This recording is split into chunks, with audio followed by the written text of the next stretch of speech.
to introduce today Professor Joyce Avrech Berkman.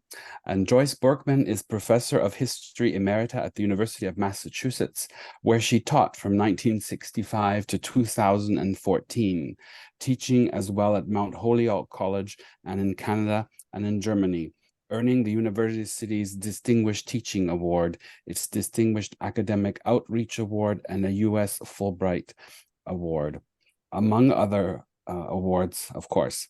She was a founding member of the university and 5 college women's studies programs and launched courses at the university and in the 5 colleges on US, British, and European women's history, African American women's history, as well as seminars in the history of reproductive rights, oral history, autobiography, history, and fiction.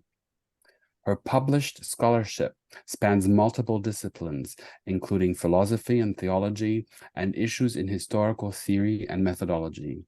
Book-length works include Olive Schreiner, Feminism on the Frontier, The Healing Imagination of Olive Schreiner Beyond South African Colonialism, and most recently, I'm happy to have a copy of it here, Edith Stein's Life in a Jewish Family, and of course, her famous edited volume, Contemplating Edith Stein. Her secondary interest is in music theory, composition, and piano performance. We're so grateful that you're here with us, Joyce. And so without further ado, the floor is yours. The title of our talk today, of course, is Singular and Typical, the Autobiographer's We-I Conundrum. Joyce, welcome, Joyce, and welcome everyone. Thank you, and thank you everyone who's participating here. I'm delighted that we have so many here, and I'm looking forward to the discussion, questions, observations, remarks that you may offer at the end. My talk today focuses on the autobiography of Edith Stein, a woman with an extremely fertile mind, a woman of, since this is Women of Ideas, of many, many ideas, primarily in the fields of philosophy and theology, but not only. A dazzling intellectual, a prolific scholar, a formidable feminist, and a figure whose spiritual journey had startling twists and turns, climaxing after her death with her canonization as a saint. In examining Edith Stein's autobiography, I am not addressing the stunning range of her thought, but just one work only, the autobiography. I also treat the relationship between certain ideas in her autobiography and her philosophical and theological writing, examining the discrepancies and similarities between her implicit and explicit narrative ideas and her philosophical ideas. I am further analyzing the autobiography from a particular vantage point, the thorny issue of I and we, and its related concepts of singularity and typicality. For a comprehensive study exploring her autobiography, and I thank Tony for displaying my book, I refer you to my recently published book, Edith Stein's Life in a Jewish Family, 1891 to 1916. But better yet, truly better yet, is read Stein's autobiography. It is utterly compelling, composed with a novelist's ear and eye for vivid descriptive detail. I've read this work numerous times, and every time I'm in awe of Stein's literary and historical skills. Edith Stein's foreword to her autobiography, a work she initiated in 1933, begins, quote, "Recent months have catapulted the German Jews out of the peaceful existence they had come to take for granted," unquote. Later in the foreword, she cites Nazi writings and speeches, having promoted, quote, "a horrendous caricature of Jews in which the behavior of a few Jews becomes the stereotype for all Jews." She then proceeds to debunk this hideous stereotype, claiming that people who've associated with Jewish families as, quote, "employers, neighbors, or fellow students, have found in them such goodness of heart, understanding, a warm empathy, and so consistently helpful an attitude that now their sense of justice is outraged by the condemnation of the people to a pariah's existence," unquote. Although Stein's foreword offers the qualification that she is just one Jewish person describing Jews of her time, she frames her remarks as highly representative of German Jews. Stein's autobiography abounds in exuberant descriptions of Jewish people and Jewish life, providing evidence for her intention to subvert Nazi stereotypes. She attributes her decision to write her account as in part indebted to a priest years earlier who had urged her to write down her experience, quote, since such knowledge of Jews is so rarely found in outsiders, unquote. Her second goal, set forth in her foreword, was to depict and honor her mother's life. Her mother, Auguste Courant Stein, in 1933, already 84 years of age. Her mother appears throughout the narrative as the mirror opposite of anti-Semitic representations of Jews. But what was intended as a biography of her mother evolved into Stein's own autobiography, with many biographical vignettes of other key figures in her life and in German cultural history, the majority of whom were Jewish. Stein's narrative, subsequent to her delineation of her family ancestors, spans her life from her birth to her triumphant doctoral examination and dissertation at the University of Freiburg in 1916.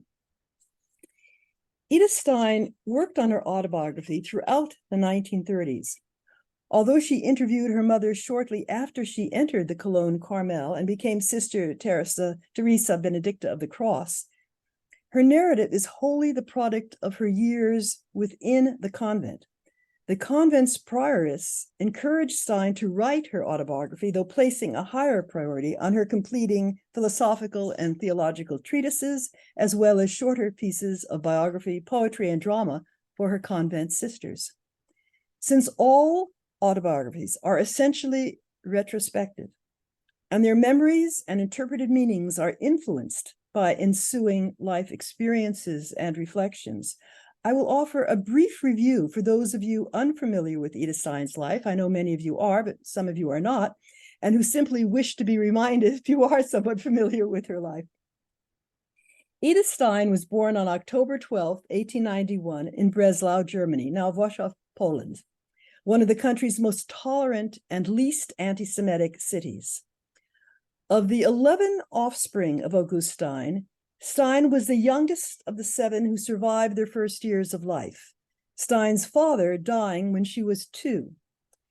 During the 1930s, as anti-Semitic terror intensified, only 3 of her 7 siblings were able to flee Germany, 2 of them migrating with their offspring to the United States, including Stein's grandnephew, the son of her oldest brother, while her oldest sister and her family fled to Colombia, South America. The other 4 siblings were murdered, either in Auschwitz or Theresienstadt. Possessing an exceptional intelligence, Stein excelled at every level of her education, climaxing in her brilliant performance in history, German philosophy, German philology, psychology at the University of Breslau, and then primarily in the field of philosophy at the University of Göttingen, to which she traveled to study with the pioneering phenomenologist Edmund Husserl. A fervent feminist, she knew she wanted to pursue a meaningful career, as did her closest sister Erna, who became an obstetrician and gynecologist. Stein interrupted her doctoral studies at Göttingen, however, to serve for a period of time during World War I with the Red Cross on the Eastern Front. After her valiant service as a nurse, she taught at her earlier gymnasium and served as a vocational counselor for female students, an office created by the Society for Women's Education and Women's Studies. This was a natural progression from her time at Breslau University as a member of the Prussian Society for Women's Right to Vote and of the Women's Student Union. Since late in the war, Husserl had left Göttingen for a prestigious professorship at the University of Freiburg, Stein completed her doctoral work in Freiburg, ultimately earning a rare summa cum laude for her dissertation on the nature of empathy, a phenomenological investigation of it, and in her oral examination performance. Not long after, Husserl invites her to be his assistant, which she accepts until her 1918 resignation. For a few years following the war, Stein sought in vain for a professorship, denied to her both because she was a woman and a Jew, despite her successful contribution to Prussia's landmark ruling in 1920 that removed sex barriers to habilitation, the essential required second thesis to qualify a person for a professorship. On January 1, 1922, after some years of spiritual turmoil, she converted to the Roman Catholic Church, at the time hoping to enter a Carmelite convent, inspired as she had been by Carmelite Teresa of Avila's autobiography. But her Catholic mentors discouraged her. She soon began teaching at the Dominican Girls High School and Teacher Training Institute, St. Magdalena, in Speyer, where she remained until 1929. During the years between the end of the war and 1929, she composed her prodigious phenomenological treatises on the nature of the person, nature of community, nature of the state, also translating from English into German some of the writings of Cardinal John Henry Newman, and authoring a probing study of the relationship between Husserl's and Thomas Aquinas' thought, and further completing her landmark study, Finite and Eternal Being, which included a bold commentary on Heidegger and Teresa of Avila. At the same time, she launched her lecture tours to women's groups and broadcast stimulating radio addresses. Her lectures on women were eventually compiled into the volume Die Frau. These feminist essays are trailblazing presentations of Christian feminism. During these years, Stein also communicated her intellectual inquiry in innumerable letters, especially in her correspondence with the Polish philosopher Roman Ingarden, a dear friend and fellow graduate student. Again, in the early 1930s, Stein sought a professorship at various universities. Failing that, she ended up in 1932 as a lecturer at the Scientific Institute for Pedagogy in Münster. In 1933, with Hitler's rise as Chancellor of Germany and the enactment of the Aryan laws, Stein lost her position. At last, she could seek admission to a Carmelite convent. She found an intellectual and personal haven at Cologne Carmel, where she continued her philosophical and theological writings until 1938, when the Nazis threatened all German convents that housed nuns of Jewish descent. Stein then fled to the Carmelite convent in Echt, Holland. Tragically, in 1942, in retaliation for the Dutch Catholic Church's pastoral letter denouncing the Nazis, the Gestapo raided convents and monasteries, imprisoned all whom they considered Jews, and transported them to their death. Edith Stein, at 50 years of age, still in the prime of her intellectual life, was incinerated in Auschwitz on August 9th, 1942. The movement to canonize her began in the 1950s. On May 1, 1987, Stein was beatified, and on October 11th, 1998, she was canonized as Saint Teresa Benedicta of the Cross. As a prelude to my discussion of Stein's masking of the I-we conundrum in her autobiography, in contrast with her overt facing of issues of individuality versus typicality in her philosophical treatises, I offer first a list of the interpretive challenges that first-person documents in general and autobiographies in particular pose. These analytical issues are: why is the narrator writing this text? Is the text consonant with the narrator's explicit goals? And if not, why not? How do her purposes shape the work? What are the narrator's choices for what to include, exclude, soften, exaggerate, and why? Who are the two sides, or rather the two selves of any autobiography? That is, a self who had the experiences and thoughts at the time described, versus a self who retrospectively is presenting these. Is there a coherent self in the fusion of these two time zones? Can the retrospective self genuinely represent and empathize with the past self? How does the narrative reflect conscious and unconscious censorship and related memory loss, memory confusion, deliberate memory erasure? If deliberate censorship, why? In what ways does the experience of the retrospective narrator in a specific place and time shape her account of her past self in terms of language, style, and content? What are the narrator's psychological assumptions and their relationship to her personal development and interpersonal relationships? This is a very important next one too. Who constituted the intended and unintended audience? And how does the narrator's sense of possible audience, readership, influence her choices? What kind of reception to her account does she anticipate?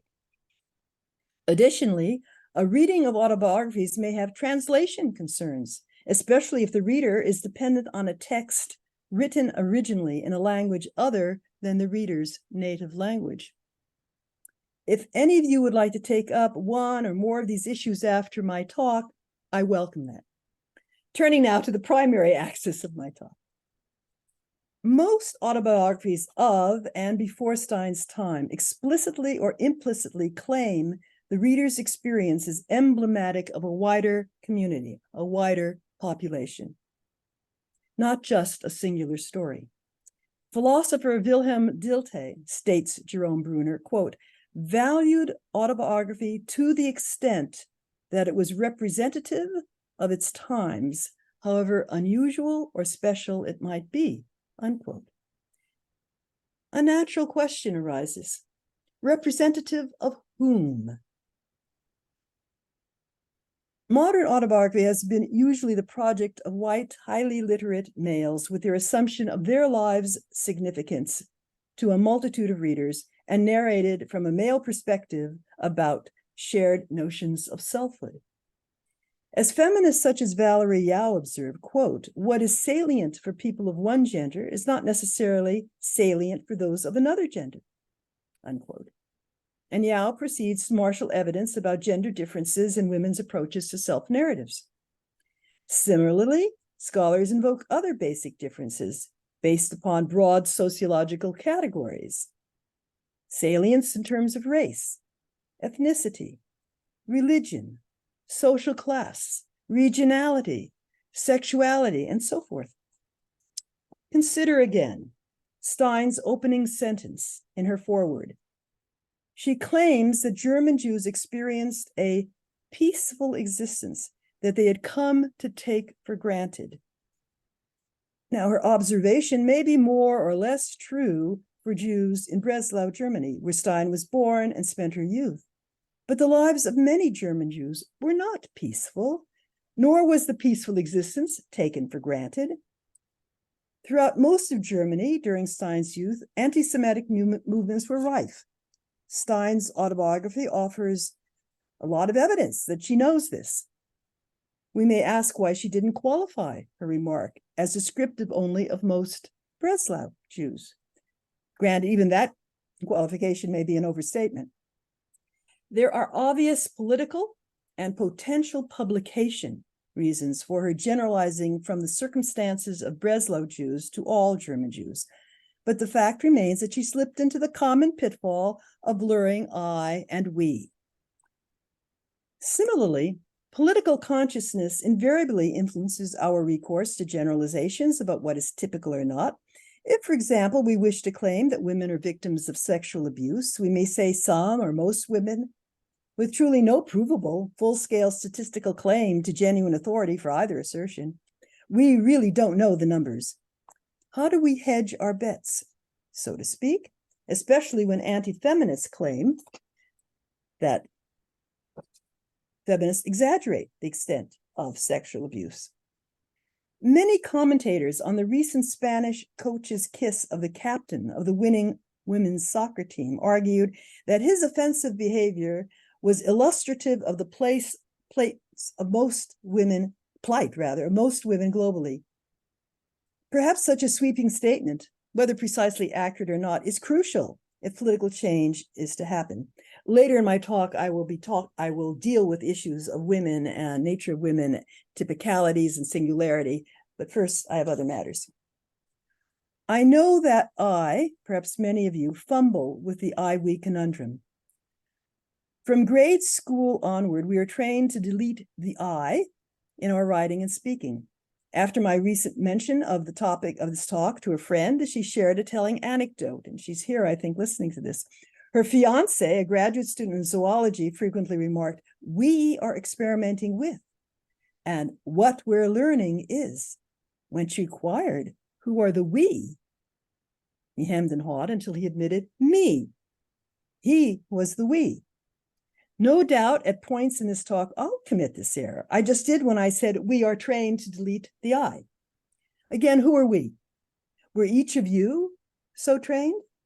Were young people in certain schools, not all schools, ever encouraged to compose sentences that contain the pronoun I? Without quantitative evidence, as is often the case, I truly cannot make precise claims about collective experience.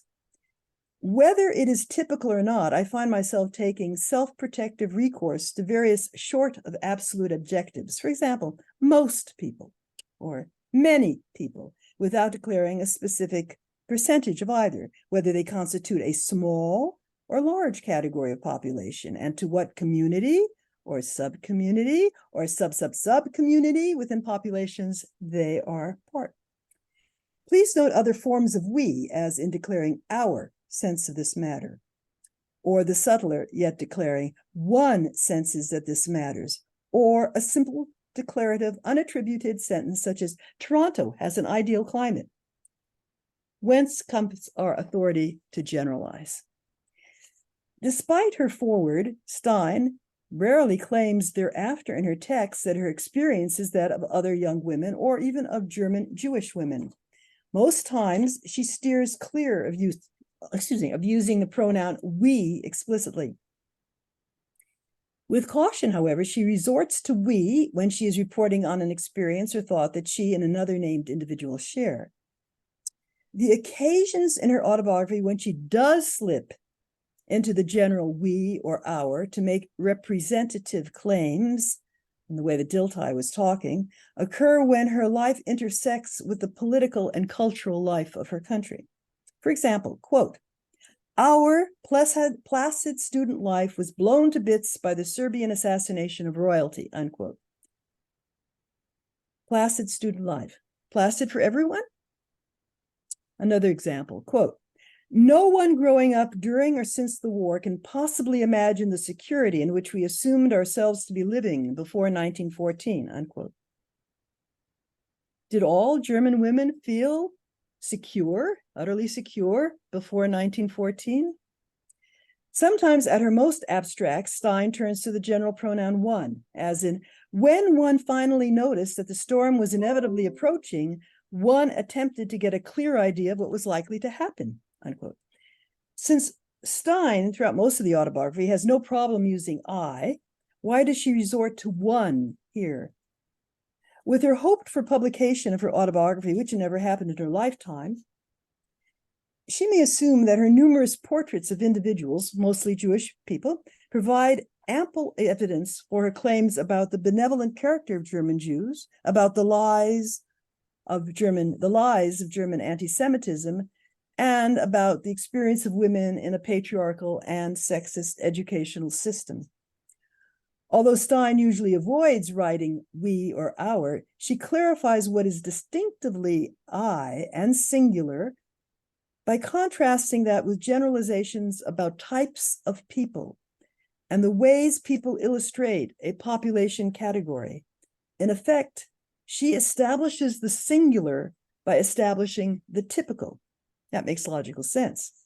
And it is primarily in her personal and philosophical discussion of types that we can discover Stein's struggle with the concept of a generic we versus the unique I.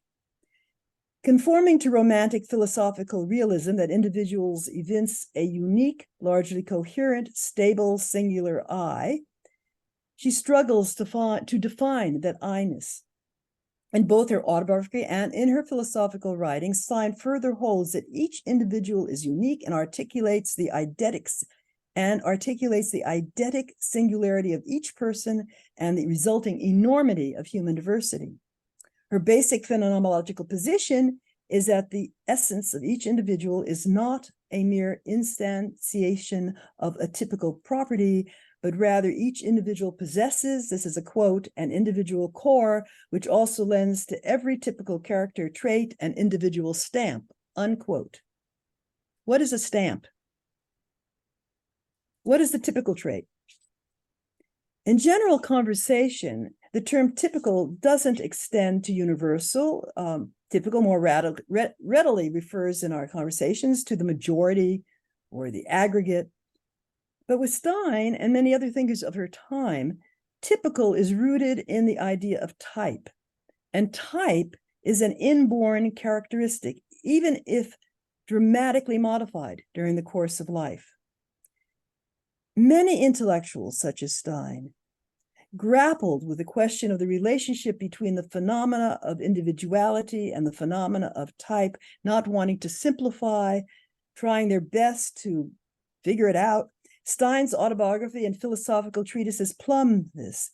As she does, you may see how type and we can easily merge and the problems involved. Now, to explore this further, beginning first with the tensions around her discussion of the Jewish type. Stein's description of her much admired psychology professor, William Stern at Breslau University, is revelatory.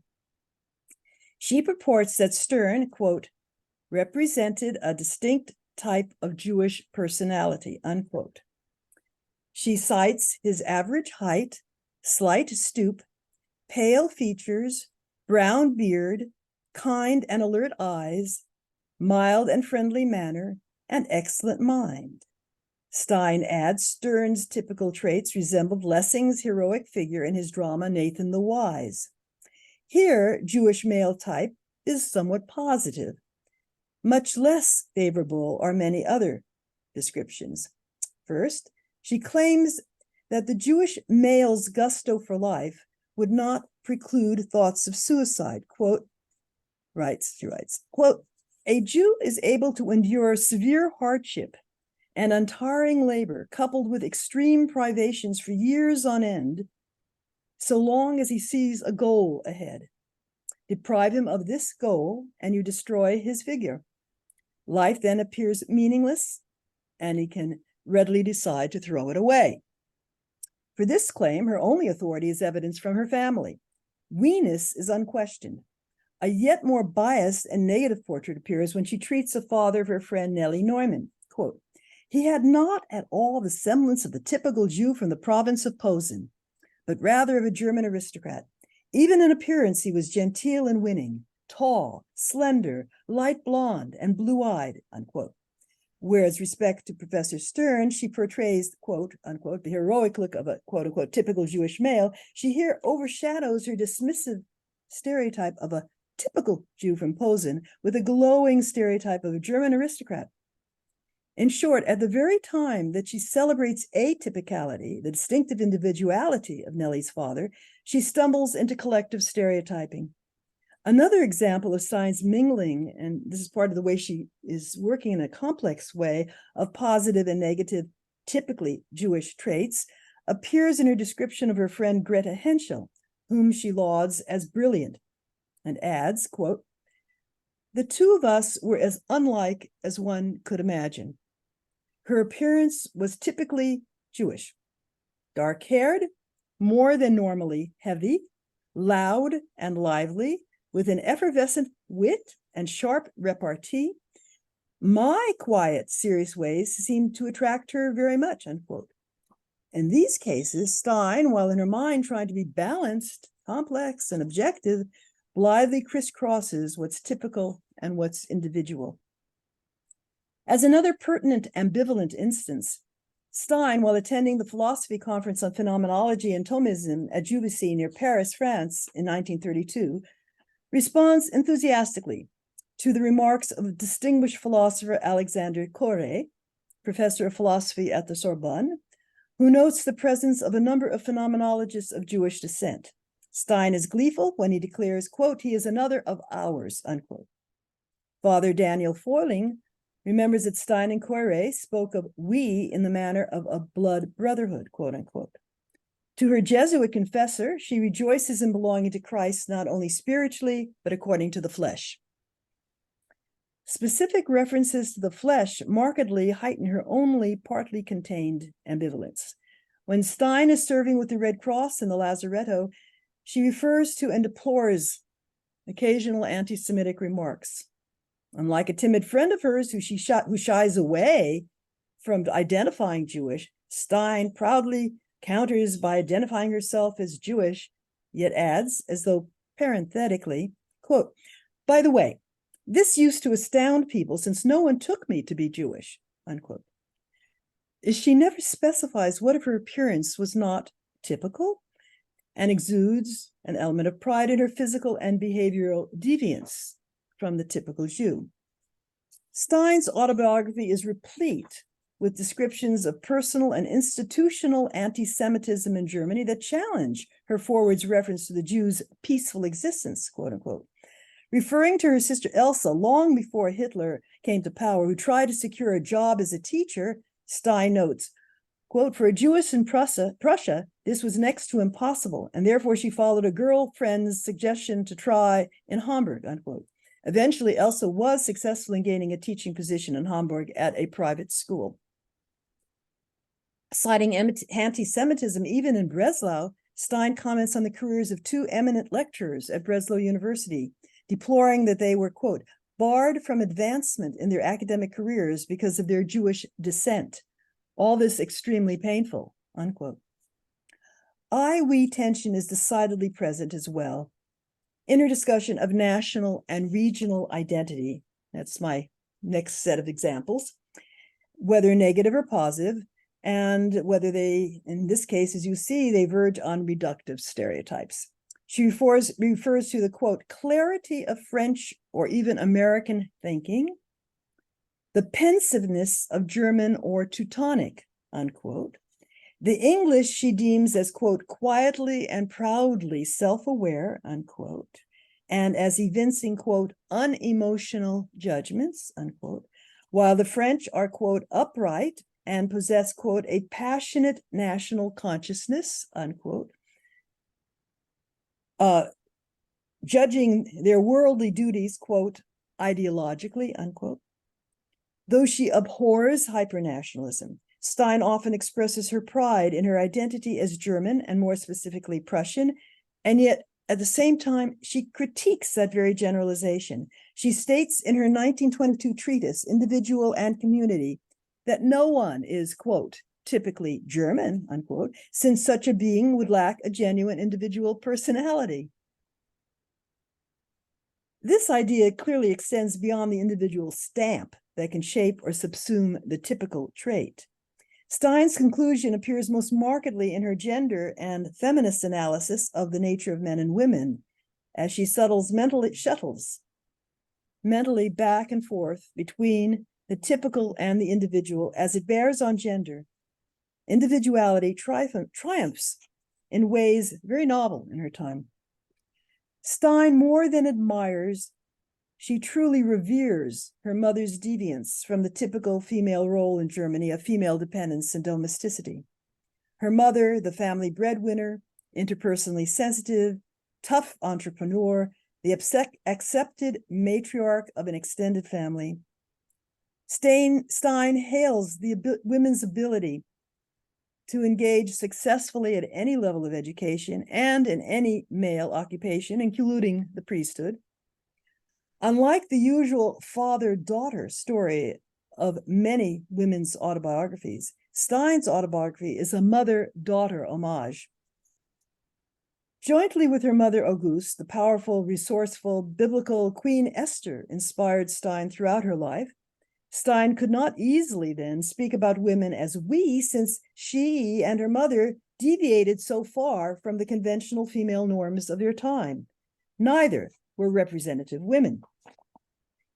If her foreword was to convince anti-Semites that Jewish women are admirable, Stein and her mother's gender performance provides dubious evidence for those anti-Semites who believe in a traditional patriarchal family dynamic. And yet, in Die Frau, And in her autobiography, Stein also upholds women's distinctive, typical feminine empathy and nurturant inclinations. Values Stein exhorts women should cherish and bring to their careers, but at the same time, she insists on the crucial importance of female independence, of the valid choice of not marrying, of pursuing an active life outside the home, and of enjoying the full political rights of men. Historically sensitive, she observes and laments what she considered typical female gender roles and critiques, quote, "It was the normal thing generally in those days for sisters to work very hard to enable their brothers to study," unquote. Radical for a time, she attacks the notion of women's, quote unquote, natural maternal instinct, citing her sister-in-law's terrible lack, stating, quote, "Her," and then she has in parentheses, "instinct did nothing to hinder a strong and healthy infant from deteriorating into a pitiable condition," unquote. Aware that gender fluidity was not the norm of her time, not what most people thought were typical gender traits, she takes pains to praise nurturant and feminist males, such as her brother-in-law Hans Bieberstein. She proclaims, quote, "Men and women have the same basic human traits. Although this or that predominates not only the sexes, but also respective individuals. Therefore," I'm quoting her, "women may closely approximate the masculine type and conversely," unquote.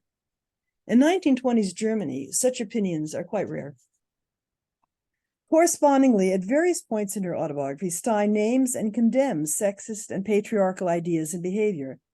She describes a teacher in her Latin literature class as, quote, "a misogynist," unquote, for his hostile attitude to his female students.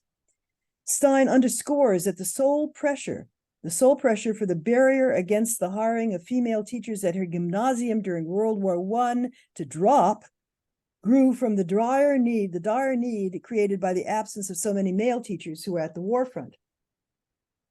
In her analysis of individuals in relationship to types, Stein takes into consideration that the person has a choice. She assumes they have a choice regarding whether to conform or deviate.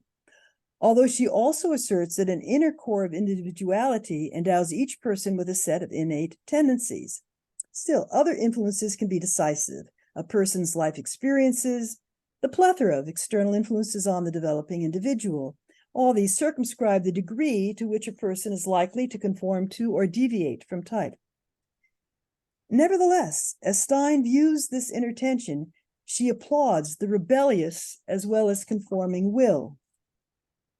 In a key passage on human agency, Stein observes, quote, "I can decide to climb a mountain and carry out my decision," unquote. She then notes, quote, "If I become tired halfway up, this causes a resistance to the movement to seize my feet, and they stop serving my will. Willing and striving oppose each other and fight for control," unquote. Another interesting example, Stein cites competing tugs on her will to look as she might most readily in public. She writes, "In the circles in which I later moved, I was often conspicuous for not keeping up appearances as was expected in my position. And though it embarrassed me to attract attention for any reason whatever, I never succeeded in amending my habits substantially," unquote. It is unclear whether she's proud of this or not, and how exactly she understands her willpower, what wide berth she gives regarding this. Adding further intricacy to her view of the freedom of the will is her view of chance and fate. Stein suggests that some of her major decisions arose from even more than rational deliberation, external circumstances, or innate tendencies. She explains, quote, "I could not act unless I had an inner compulsion to do so. My decisions arose out of a depth that was unknown to myself," unquote. In her philosophical writings, the mystery of decision-making is reframed as a, quote, "resolve," unquote, that can break through unexpectedly and upset prior understandings and plans. She suggests that the ego has the power to make choices that seem free, but rest in a, quote, "power source lying beyond the mechanism of the individual personality that leads into the field of the philosophy of religion," unquote. The I, therefore, in both Stein's personal and philosophical writing is admirably multidimensional in nature and in behavior. But when the I presumes to be representative of others' various personal and collective identities, be these ethnic, national, or regional, gender, and beyond, when the I presumes a we-ness, that compelling array of identities and their intersectionality too often dissolve. I understand the impulses that drive Stein in her forward to claim that her autobiography exemplifies, represents the positive characteristics of German Jews as a group. Though in full sympathy with Stein's political goal, I know that were I to attempt a narrative of my career as an academic and intellectual, despite my sense that some of what I relate might resonate with my readers and not apply to me alone, I could not authentically claim my experience as typical. Yet shorn of that claim and goal, what larger political and cultural value would remain to justify my making my narrative public? As a final thought, I fear somewhat that my presentation of the nature and implications of Stein's problematic approach to the use of we and I and related views of typical and individual overshadow the myriad strengths and acute psychological and philosophical insights of her remarkable autobiography and philosophical writing. Please read her works. I hope I haven't dissuaded you.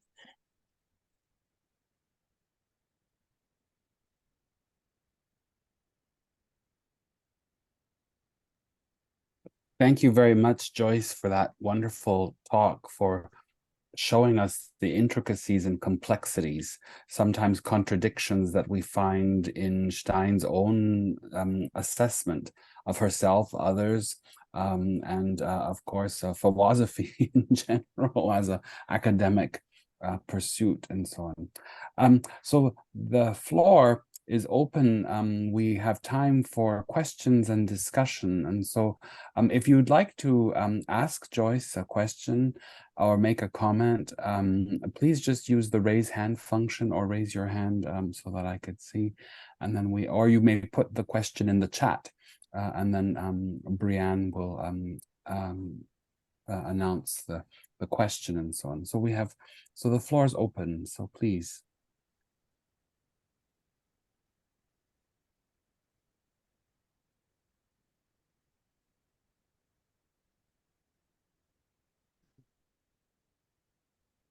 Joyce? Sarah. Yeah. Hi. I'd love it if you would unpack for us a little bit what you see as the sort of history of changing motivations for Stein's autobiography. Yeah, and that's speculative because she has never explicitly stated why she, developed it as she did, why the foreword was no longer descriptive, truly, fully. I mean, it's descriptive of the vision initially, but not of the entirety as when it turns into an autobiography. My sense is that since the parts of the autobiography that the family read and that actually a priest friend of hers read was in the earlier in the 30s, it wouldn't surprise me that it was possibly in the later 30s that she made, we have no chronology for this. I'm speculating that in the later 30s, she may have gravitated more and more for telling her story. I think Husserl's death was a factor. That when he died, she wanted to commemorate the phenomenologists, her education, her experience, particularly in Göttingen, but she had written about Göttingen before Husserl died. But even more, as she went through the whole process of getting her degrees. I mean, that's a thought. Do you have any idea? You've read the autobiography a number of times too. I mean, anyone else here ever thought about what might have motivated her to make the shifts she did? I mean, what is fascinating is how she's trying to deal with the fact that there are a lot of theories, and I've written about this too, about why her mother comes out as the paragon of virtue and strength and everything wonderful, and she only acknowledges one small error at one point. And in most cases, the understanding is that she is making up for her own abandonment of her family And her mother was so devoted and loving of her that this is one way she can deal with her own psychological and emotional sense of what she did, what her guilt. And the other is that she was truly unhappy with the way her siblings treated her mother, that she had good reasons for being unhappy. And the only way that she could then elevate her mother as the paragon of a Jewish mother who's a really, synergistically, I'm trying to think the word I want is really an androgynous woman, as a truly androgynous woman who was able to do so much and did so much for her family. And she felt the kids weren't grateful, but on a certain level, they can accuse her of not being grateful for having abandoned the family. But not abandoning the family. I'm overstating it. She continued in regular communication, letters back and forth after they left. We don't have the trove of letters from the United States to Edith Stein. Wish we did. And so it's there's something going on. I think we would love to know, and I have no idea what I can say further about it than that. If anyone else has thoughts on that evolution to her autobiographical self from the biographical writer, that would be very interesting to know. I think about.